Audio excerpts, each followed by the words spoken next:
Ever felt off, but couldn't put your finger on why? Today, we're diving into 5 surprising signs you might be struggling with your mental health, and not even know it. It's not always the big, dramatic stuff you see in movies. Sometimes it's subtle. It sneaks up on you. It's like a ninja in the night, but instead of stealing your valuables, it's stealing your peace of mind. One day, you just realize, something's not right. Why does your brain feel like a dial-up modem in a fiber optic world? That quiet hum of wrongness under the surface of your everyday life. We're breaking down these signs with real talk, not textbook jargon. Think of your mental health like a car.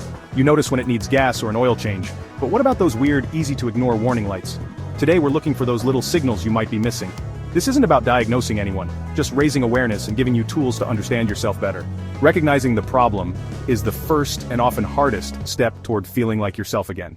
Let's get into it.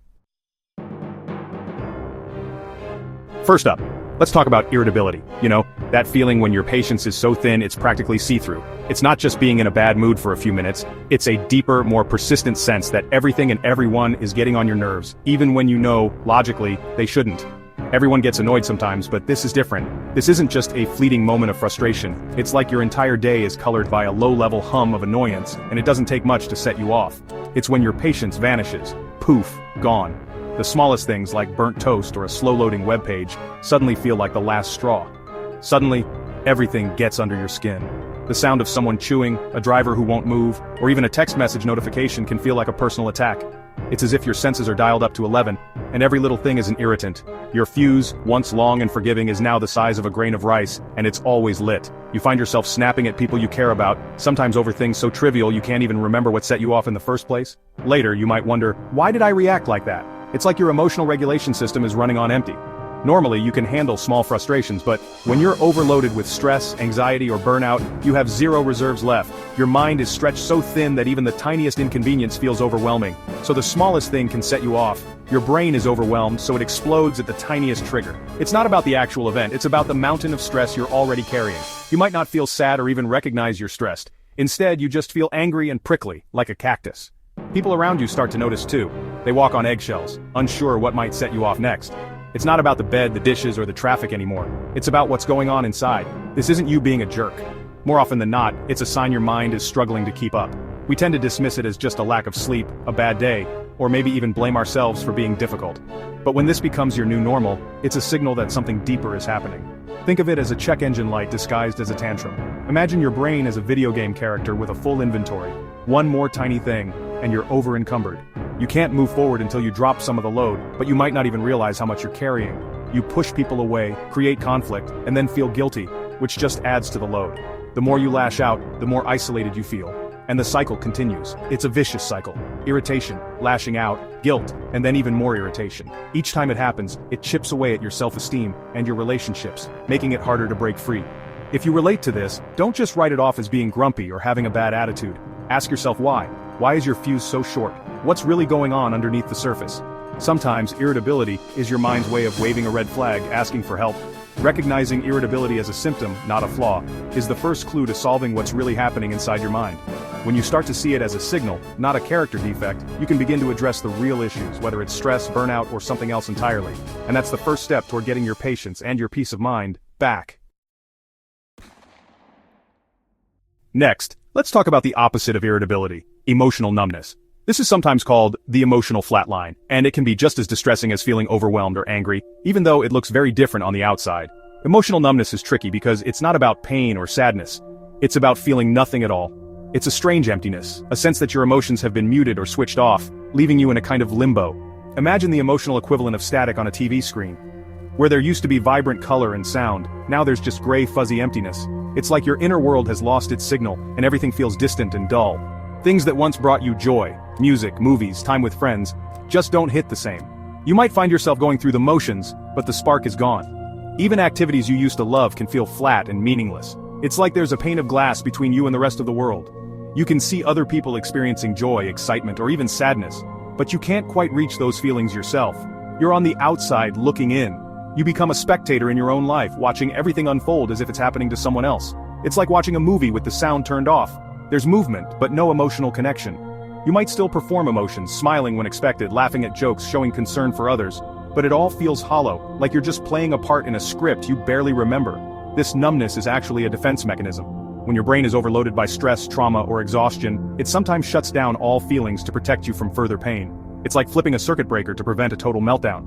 But here's the catch. You can't selectively numb emotions. When you turn off sadness and anxiety, you also lose access to joy, excitement, and even love. The world turns from color to black and white and everything feels muted. You're left in a beige limbo, just going through the motions of daily life.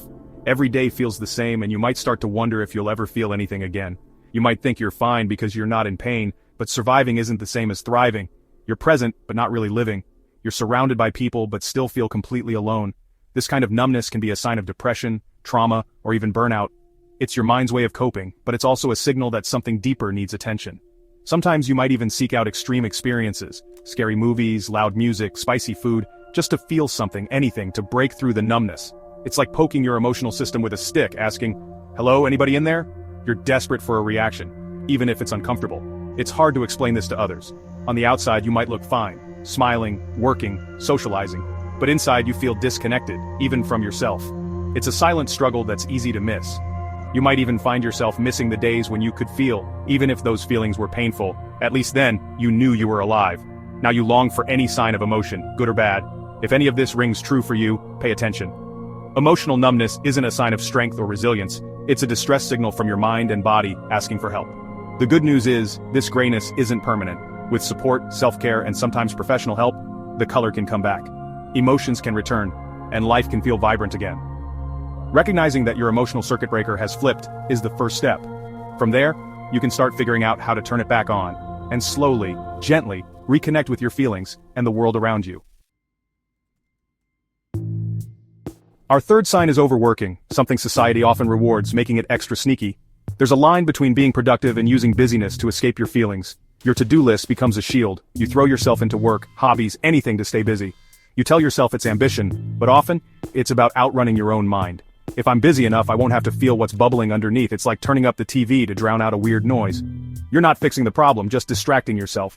From the outside, it looks like success. Promotions, praise, a packed calendar. But the busier you get, the more you avoid the real issue. Eventually, you have to stop. In the quiet, those feelings catch up, and they hit hard. You dread stillness, so you keep running, but it's exhausting, and leads to burnout. Relationships suffer. You cancel plans, check emails at dinner, and sacrifice connection for busyness. Ask yourself, are you running toward a goal, or away from a feeling? It's okay to be ambitious, but not to use work as a hiding place. Acknowledge if your workaholism is a symptom. Slow down, face the quiet, and start repairing the real problem. Let's talk about sleep. Our fourth sign is major changes in your sleep patterns. Sleep is one of the most fundamental things our bodies need, but it's also one of the first things to go haywire when our mental health is off balance. When your sleep changes dramatically, it's like your body is waving a giant flag trying to get your attention. It can go two ways, sleeping all the time or barely sleeping at all. Sometimes you might find yourself drifting off at odd hours or feeling like you can't get enough rest no matter how long you stay in bed. Both are big red flags. These aren't just minor annoyances, they're signals that something deeper is going on. Sleeping all the time, hypersomnia, isn't just enjoying a lie-in. It's a heavy, overwhelming tiredness that feels impossible to shake, no matter how much you rest. It's exhaustion that never goes away. You might wake up after 10 hours and still feel like you haven't slept at all. You sleep for hours, but still wake up tired. It's like your body is stuck in a fog, and no amount of sleep can clear it. Sleep becomes an escape from anxiety, sadness, or stress. The bed feels safer than facing the world, so you retreat there more and more. Your bed feels like a fortress, and facing the day feels monumental. Even simple tasks, like getting up, showering, or eating, can feel overwhelming. This is a classic sign of depression. When your mind and body are weighed down, sleep can feel like the only relief. On the flip side, insomnia. This is when you desperately want to sleep, but your brain just won't cooperate. You want to sleep, but your mind won't shut up. Thoughts race, worries pile up, and the hours tick by. You replay old conversations, worry about tomorrow, make endless to-do lists. The quiet of night makes your thoughts even louder. Your brain is stuck in overdrive, making sleep impossible. It's like a hamster wheel you can't get off, no matter how tired you are. This is often a sign of anxiety. Your nervous system is on high alert. Even when your body is exhausted, your mind refuses to rest. You wake up multiple times, or way too early, and can't fall back asleep. The night drags on, and you start dreading bedtime. The frustration makes it even harder to rest. You might toss and turn, feeling more awake the harder you try to sleep. Lack of sleep makes everything worse. You're more irritable, can't concentrate, and feel emotionally drained.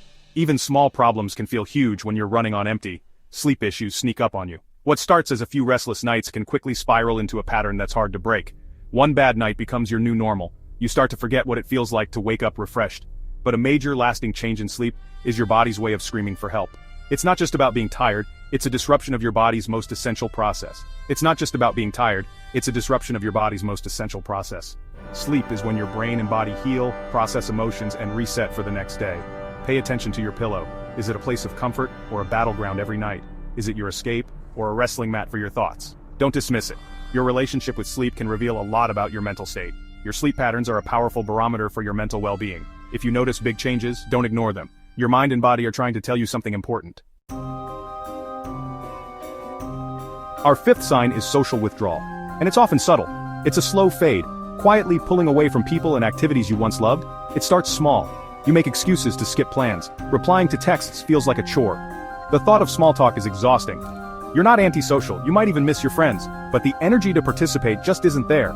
Your social battery drains fast. Being around others means pretending your invisible backpack isn't heavy, and that's exhausting. So, you stay home. Depression and social anxiety both do this, making socializing feel pointless or terrifying. You might still go to work or talk to family, but you pull back from fun, optional interactions. Your world shrinks little by little. The paradox: isolation feels safer, but it makes things worse. Connection is a human need. Loneliness feeds depression and anxiety, creating a feedback loop. Others might not understand. They think you're mad or flaky, which increases your isolation and guilt. You might tell yourself you prefer being alone, but there's a difference between recharging and hiding. Take an honest look. Has your social life changed? Are you dodging calls? Dreading invitations? If so, know this is a symptom, not a flaw. The invisible backpack is just too heavy. Recognizing the slow fade is the first step to reaching out and rebuilding connections. So there you have it: irritability, numbness, overworking, sleep changes, and social withdrawal. 5 signs that are easy to ignore, but can be quiet whispers of a mind that's struggling. They're check engine lights, clues that something deeper might be going on. This isn't about self-diagnosing or panicking, it's about awareness and understanding. Recognizing these signs lets you approach yourself with compassion, not criticism. If any of this sounds familiar, remember, you're not alone, and it's okay to reach out for help. Talk to someone you trust, a friend, family member, or mental health professional. There are resources out there, and taking that step is a sign of strength. Like, comment, and share this video if it helped you or someone you know. Thanks for watching. Take care of yourselves and each other.